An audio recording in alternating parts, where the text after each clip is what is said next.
की शुरुआत में हम हांगकांग के एक न्यूक्लियर पावर स्टेशन को देखते हैं, जिसके कंट्रोल सिस्टम को किसी ने हैक करके वहां के सभी कूलिंग फैन बंद कर दिए हैं, जिससे पावर स्टेशन बेहद गर्म हो जाता है और जिसके कारण उसमें बहुत बड़ा धमाका हो जाता है। धमाके में कई लोग घायल होते हैं और कई मारे भी जाते हैं। सभी न्यूज चैनलों में यह खबर दिखाई जाती है।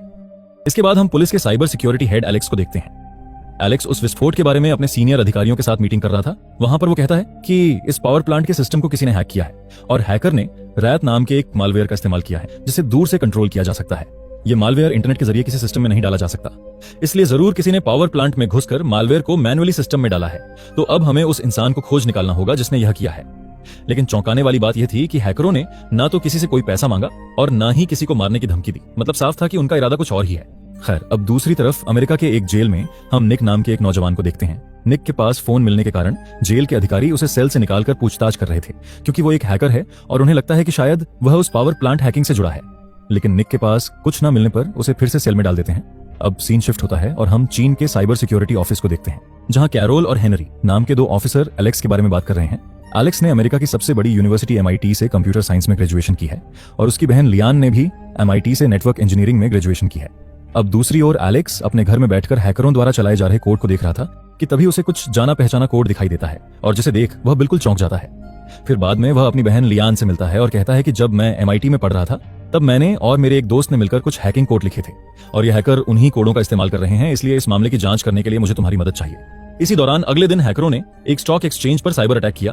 फिर अगले दिन साइबर सिक्योरिटी ऑफिस में एक मीटिंग के दौरान डैनियल नाम के एक शख्स स्टॉक एक्सचेंज पर साइबर अटैक के बारे में सबको बताता है कि अटैक में 2 तरह के कोड इस्तेमाल किया गया है। पहले किसी ने सिस्टम में रैत मालवेयर पुश किया, उसके बाद आगे चलकर उसी रैत के माध्यम से पेलोड नाम का एक और मालवेयर डाला गया। कोड देखकर ऐसा लगता है कि दोनों कोड 2 अलग अलग लोगों ने लिखे हैं। तब एलेक्स कार्ल और गेनरी को अलग कमरे में ले जाकर कहता है कि हैकरों ने हैक करने के लिए मेरे लिखे कोड का इस्तेमाल किया है। मैंने ये कोड अपने कॉलेज के दिनों में लिखा था और मेरे साथ मेरा एक दोस्त निक भी था। वो हैकिंग में काफी माहिर है और हमें इस केस में उसकी मदद लेनी होगी। लेकिन दोनों में से कोई भी एलेक्स की बात मानने को तैयार नहीं था। अब अगले ही दिन कैरल फिर एक चोरी की रिपोर्ट लेकर एलेक्स के पास आती है और बताती है कि हैकरों ने इस बार एक साथ 4 बैंकों पर अटैक कर कुल $46 मिलियन चुरा लिए हैं। वो अब फाइनेंशियल मार्केट्स की तरफ बढ़ रहे हैं और हमें उन्हें जल्द से जल्द पकड़ना होगा। एलेक्स फिर से अपने दोस्त निक का जिक्र करता है, लेकिन इस बार कैरल उसकी बात मान लेती है और निक को लाने के लिए आदमी भेज देती है। लेकिन निक उनके साथ काम करने से पहले एक शर्त रखता है। वो कहता है कि मैं तुम लोगों के साथ काम करूंगा, लेकिन बदले में मेरी सारी सजाएं माफ कर मुझे जेल से रिहा करना होगा। तब उस आदमी ने जवाब दिया कि अगर तुम हैकरों को पकड़ोगे तभी तुम्हारी शर्त मानी जाएगी। इसके बाद निक जेल के बाहर एलेक्स और कैरल से मिलता है। एलेक्स के साथ उसकी बहन लियान भी वहां मौजूद होती है। जब वह लोग प्लेन से चाइना वापस जा रहे थे तब एलेक्स निक को हैकरों द्वारा इस्तेमाल किया गया कोड दिखाता है। लेकिन निक के हाथों में लैपटॉप देखकर कैरल थोड़ी चिढ़ जाती है, क्योंकि वह अभी भी निक पर भरोसा नहीं कर पा रही थी।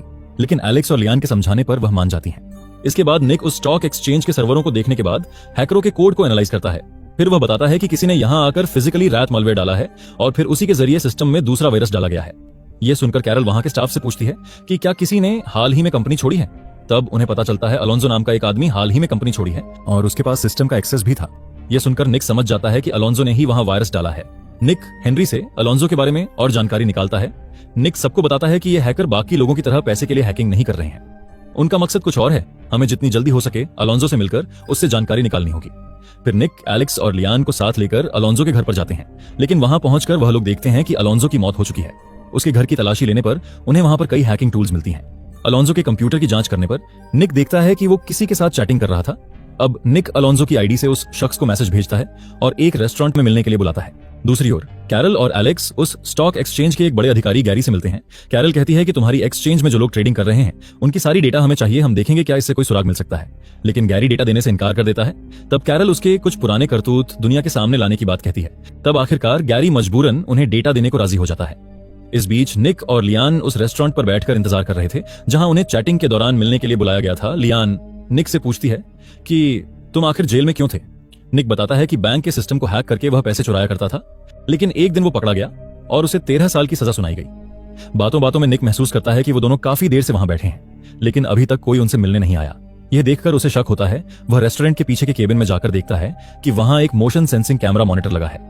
निक समझ जाता है कि हैकर्स वाकई यहां आए थे और उन्होंने काफी समय से निक पर नजर रखी हुई थी। निक वहां मौजूद कंप्यूटर से हैकर से बात करता है, लेकिन हैकर उसे गाली देकर लाइन डिस्कनेक्ट कर देता है। फिर निक लियान के साथ वहां से निकलने की कोशिश करता है। तभी कुछ लोग रेस्टोरेंट में घुसकर उस पर हमला कर देते हैं, लेकिन निक सभी को मारकर लियान को लेकर वहां से निकल आता है। खैर, अब दूसरी ओर कैरल और एलेक्स स्टॉक एक्सचेंज के क्लाइंट्स का डेटा चेक कर रहे होते हैं। तब वो देखते हैं कि एक ही समय तीनों बैंकों में कुल $74 मिलियन ट्रांसफर किए गए हैं और वे तीनों बैंक हांगकांग में स्थित हैं। निक एलेक्स को फोन करके बताता है कि हैकर्स ने अलोंजो का इस्तेमाल हमारी पहचान जानने के लिए किया है, इसलिए हमें इस सुराग का पीछा करने की बजाय पैसों के ट्रांजैक्शंस को ट्रैक करना चाहिए, तभी हम हैकर्स तक जल्दी पहुंच पाएंगे। फिर एलेक्स अपनी बहन लियान से निक को लेकर अगली सुबह हांगकांग पहुंचने के लिए कहता है। अगली सुबह निक और लियान हांगकांग जाने की तैयारी करते हैं, लेकिन अगले ही दिन वहां एक और न्यूक्लियर पावर प्लांट में धमाका हो जाता है। एलेक्स और उसकी टीम वहां पहुंचने के बाद पावर प्लांट के स्टाफ से पूछताछ करते हैं कि जब हैकर ने सिस्टम हैक कर प्लांट में ब्लास्ट कराया तो क्या उन्होंने किसी तरह का डिमांड या पैसे की मांग की थी। तब स्टाफ ने मना कर दिया। लियान कहती है कि जब कोई मशीन अचानक ऑफ हो जाती है तो वह इंस्टेंट मेमोरी हार्ड ड्राइव में सेव कर लेती है, अगर उसे चेक किया जाए तो हो सकता है हैकर का असली आईपी मिल जाए। तब स्टाफ बताता है कि वह हार्ड ड्राइव हमारे सर्वर रूम में है, पर पूरा इलाका इतना गर्म है कि अभी अंदर जाना नामुमकिन है। इसके बाद वो तीनों टेक नाम के एक पुलिस अधिकारी से मिलते हैं जो कुछ समय से हैकर्स को ट्रैक कर रहा था। टेक बताता है कि हैकर्स 3 अलग अलग रास्तों से आ जा रहे हैं, पर वे कभी एक दूसरे से नहीं मिलते।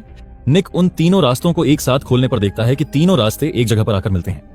उन्होंने उस इलाके की तलाशी लेने का प्लान बनाया। वहां उन्हें एक पिकअप वैन मिलता है जिस पर पुलिस की ओर से छानबीन चल रही होती है। उन्होंने बताया कि कसार नाम का एक आदमी हर रोज एक रेस्टोरेंट में बैठकर किसी का इंतजार करता है, लेकिन किसी से नहीं मिलता। वह किसी को मैसेज करता है और वहां से चला जाता है। यह बात सुनकर निक का शक बढ़ता है और उसे लगता है कि वह लोग कम्युनिकेशन करने के लिए किसी शॉर्ट रेंज डिवाइस का इस्तेमाल कर रहे हैं, इसलिए वो रेस्टोरेंट के पास जाकर इंतजार करने लगता है। लेकिन लंबे इंतजार के बाद भी कुछ संदिग्ध न मिलने पर निक टेक के फोन से वहां के वाईफाई सिग्नल को चेक करने लगता है। सिग्नल का पीछा कर वह एक शॉर्ट रेंज ब्लूटूथ ट्रांसमीटर बरामद करता है। वैन में लौटकर निक बताता है कि कासार रेस्टोरेंट में बैठकर किसी को मैसेज नहीं भेजता, बल्कि वह ब्लूटूथ ट्रांसमीटर में कोड डालता था और जब उसकी टीम के लोग उस ब्लूटूथ ट्रांसमीटर के पास से गुजरते थे तब वो लोग कोड रिसीव कर लेते थे और उसी कोड के अंदर उनके लिए मैसेज छिपा होता था। अब कैरल कासर को पकड़कर उसके जरिए बाकी लोगों तक पहुंचने की बात कहती है, पर एलेक्स कहता है कि पकड़े जाने पर भी वह कुछ नहीं बोलेगा, बेहतर होगा हम उसे फॉलो करते रहें, वक्त आने पर उससे सभी जानकारी निकाली जा सकेगी।